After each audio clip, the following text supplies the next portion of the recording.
Today on Warrior Update, Waubonsie reinforces tardies, we meet the drumline, and freshmen take over the stage. It's Friday, September 29th. I'm Kendall Matthew, and this is Warrior Update.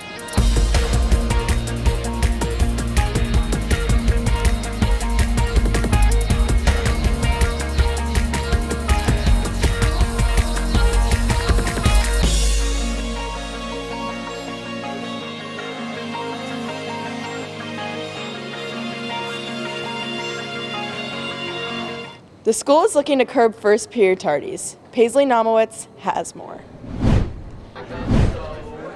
Waubonsie Valley is once again instituting consequences for first period tardies. If a student arrives to school past 7:25, they will be issued a tardy and will have to serve a detention for the first 20 minutes of their lunch period that day. Last school year, administration said that the beginning of first period was a problem for students. That first 10 minutes after the bell, there's a consistent lateness that we said needed to be addressed. If we're late to our jobs, there's going to be some sort of impact. School is the exact same, right? You have to be here on time if you want to maximize the benefits that we have to offer. There's a certain amount of punctuality that is needed to make this all successful.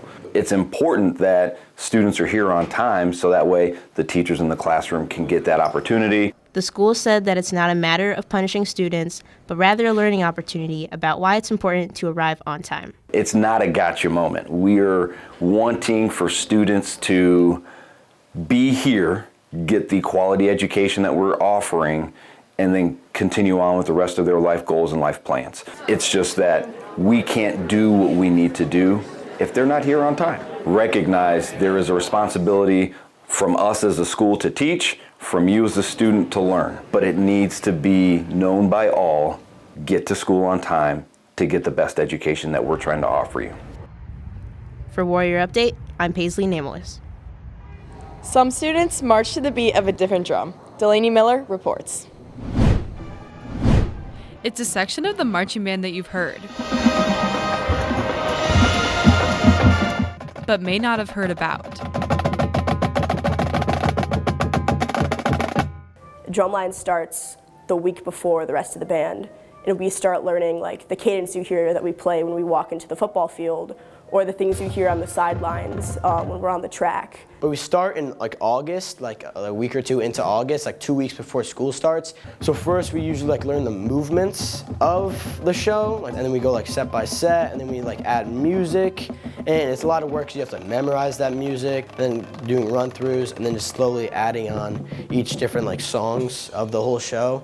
And within the last like 2 weeks of the season is usually when we have the show done and we perform it all for hopefully the last home football game, and then also for our final competition at University of Illinois. It's one of my favorite things to do in school. Once you get there, you don't want to leave. Like rehearsals that are 2 hours, they feel like 30 minutes because you're just there playing a bunch of fun music with your friends that you don't usually get to play in your concert ensembles, and you're getting to like move around the field and like kind of like do like choreography that like the band does. You get to be like just loud and fun and do these things that you see like the professional drum corps do. Marching band in general is just a lot of fun, you know. Joining as a freshman, I've been doing it like all 3 years of high school, and it's just great fun. Big reason a lot of people do it is just for the community, right? You're coming in as a freshman, don't really know anyone. It's like, that's 100 kids, just like all automatic friends, and it's just a lot of fun. For Warrior Update, I'm Delaney Miller.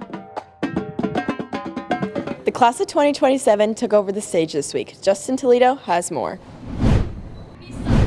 Waubonsie Valley Theater opened up its 2023-2024 season with the freshman play, The Many Adventures of Puss in Boots, on Thursday night in the school auditorium. It's sort of a mixture of the first Puss in Boots and then Shrek and then the most recent Puss in Boots. So Humpty Dumpty's in it, Shrek and Donkey are in it. He has like a lot of interactions with different fairy tale characters. And then the last scene is really cool because it kind of incorporates the latest movie, The Wishing Star. So it's like about like all of like how he became Puss in Boots. The play is produced completely by the class of 2027, from acting on the stage, to building of the set, to lights and sound. The play has been a big adjustment for freshman students who are used to a smaller stage and smaller productions. but the learning experience has been a fun one.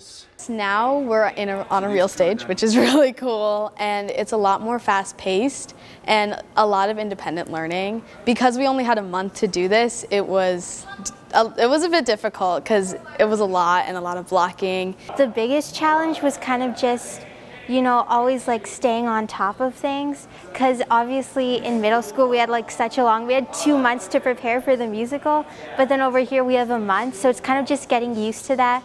There's things you have to work on more blocking, and there's a lot more, I guess not more expectations, but you have to focus a lot more. It was a nice introduction sort of to the whole theater program, because I do want to do theater later in the year as well. For Warrior Update, I'm Justin Toledo.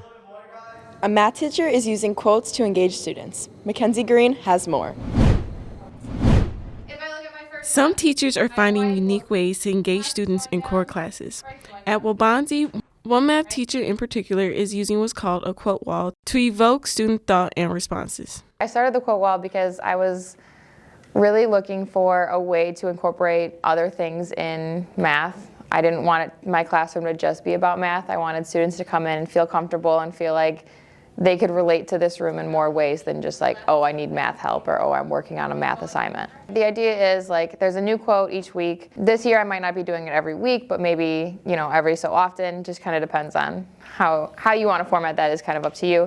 It's just one quote, and students can respond however they want. If they have a feeling towards that, or if they're I really love this quote because of this. Sometimes I might ask an actual question that goes along with the quote, and then, they just respond to that and however they want. But it's just really more open to interpretation and how you want to respond to it. The quote wall is formatted in a way so students can add their own thoughts on the wall. Sears says it's a fun way to engage students and bring a different perspective into math every week. I think it just gets students thinking in other ways. Sometimes it's just a reflection, or sometimes it's, hey, what's a nice thing that's going on in your day? And you just internalize that. I think that brings out positivity in your day. I've also had students just tell me hey, I really like doing this every Friday. I like that it gets me to think about other things. It gets me to open up. It gets, just having that option in their day. For Warrior Update, I'm Mackenzie Green. That's all for Warrior Update. I'm Kenna Matthew. Thanks for watching.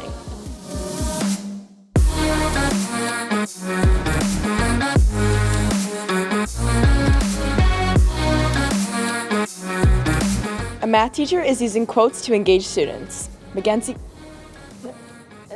Green. The school is still looking to... It's the breath before you... The school is still looking...